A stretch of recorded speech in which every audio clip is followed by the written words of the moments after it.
Election চলে এসেছে, এবার তোমরা নেতাদেরকে প্রশ্ন করতে শেখো বামচোকরা। এবার অনেক চুলছেরা নেতারা বাড়িতে ভোট চাইতে আসবে আর তোমাদেরকে রোজগার দেওয়ার মিথ্যা প্রতিশ্রুতি দেবে। তাদেরকে প্রশ্ন করো যে তোমরা যদি আমাদেরকে রোজগার না দিতে পারো তাহলে কি তোমরা আমাদের রোজ গাড় দেবে? এটা শুনে তাদের বিচি মাথায় উঠে যাবে। ভালো প্রধানমন্ত্রী পেলাম না, ভালো মুখ্যমন্ত্রীও পেলাম না, ভালো মন্ত্রীও পেলাম না স্যার। তোমাদের নেতা মন্ত্রী পছন্দ না হওয়া দেখে আমার মনে হচ্ছে যে শালা তোমরা সব নেতা খুঁজছো নাকি নিজের বেটির জন্য ভাতা। এবছরের ভোটে আমি পোল্ট্রির ঠ্যাং চিহ্নে দাঁড়িয়েছি। আমি ভোটে জিতলে দেশের অনেক উন্নয়ন করব। রাস্তাঘাট, স্কুল, কলেজ, হাসপাতাল সবকিছুর উন্নয়ন করব। সবাইকে পাকা বাড়ি দেওয়া হবে এবং প্রত্যেক বাড়িতে জলের নলের ব্যবস্থা থাকবে। এই ভোট ভোট ভোট দিবেন কোনখানে? পোল্ট্রির ঠ্যাং চিহ্নের মাঝখানে। আমি ভোটে দাঁড়িয়েছি বাংলা মদের বোতল চিহ্নে। আমি ভোটে জিতলে এতই উন্নয়ন করবো যে গ্রামকে শহর বানিয়ে ফেলবো। ওসব উন্নয়ন দরকার নেই, আমাদের শুধু একটা করে মদের বোতল দিলেই ভোট দেবো। ঠিক আছে, তাহলে আমি সবাইকে একটা করে বাংলা মদের বোতল আর পোল্ট্রির মাংস খাওয়াবো। আমাদের মাংস আর মদের বোতল দিলে আমরা ভোটটা আপনাকেই দেবো। ভোটের আগে শুধু পোল্ট্রির মাংস আর বাংলা মদ খাওয়াবো। আর আমি ভোটে জিতলে সবাইকে খাসির মাংস আর লাল মদ খাওয়াবো। এই কথা দিলাম, আমাদের মদ খাওয়ালে আপনাকে ছাড়া আর কাউকে ভোট দেবো না। বোতল চিহ্নে ভোট দেবো, মদ মাংস। আরে ভাও, আমার তো মনে হয় না যে এই বিজেপির কুত্তা টিএমসি কে ভোট দিবে। আরে কেমন করে দিবে না ভোট? এক বোতল মদের জন্য তো ও কেন, ওর বাপও এসে দিয়ে যাবে নিজেরটা। এই শালা মাথাটা আমার খুব ব্যথা করছে। তুই একটা মদের প্যাক বানিয়ে আমাকে দে তো। এ ভাই, একটা ফোন করতে পারি, খুব আর্জেন্ট। হ্যালো মোদিজি, এখানে টিএমসি পার্টি আমাকে এক বোতল মদ দিচ্ছে যাতে আমি ভোটটা টিএমসি কেই দেই।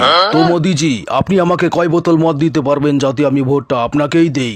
আচ্ছা, কি বললেন, এক পেটি মদ দেবেন আমাকে? তো ঠিক আছে, ডিল ডান। এবার আমার ভোট বিজেপি কেই যাবে। পুষ্প নাম শুনে জোড়াফুল ভেবেছিস নাকি? জোড়াফুল না, পদ্ম ফুল আমি।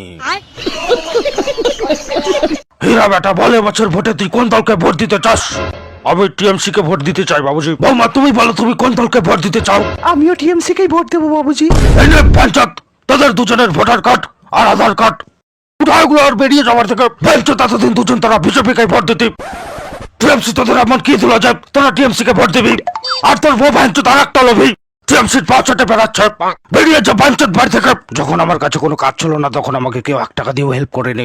আমার কাছে বিড়ি খাওয়ারও টাকা ছিল না, আমার কাছে টাকা ছিল না বলে আমি 2 গ্লাস বাংলা মদ খেতে পারতাম না। তারপরে মমতা দিদি যুবশ্রীর মাসে 1,500 টাকা করে দেওয়ার পরে এখন একটু মদ খেতে পারছে। এখন আর মদ খাওয়ার টাকার অভাব হয় না। এই জন্য আমি টিএমসিকে ভোট দিতে চাই বাবুজি। বাবুজি, মমতা দিদি মাসে মাসে লক্ষ্মীর ভান্ডারের 1700 টাকা করে দিচ্ছে। আমার স্বামী সংসার খরচা না দিতে পারলে সেই লক্ষ্মীর ভান্ডারের টাকা দিয়ে আমি সংসারের খরচা আনি। আর এই জন্য আমি টিএমসি কেই ভোট দেবো বাবুজি।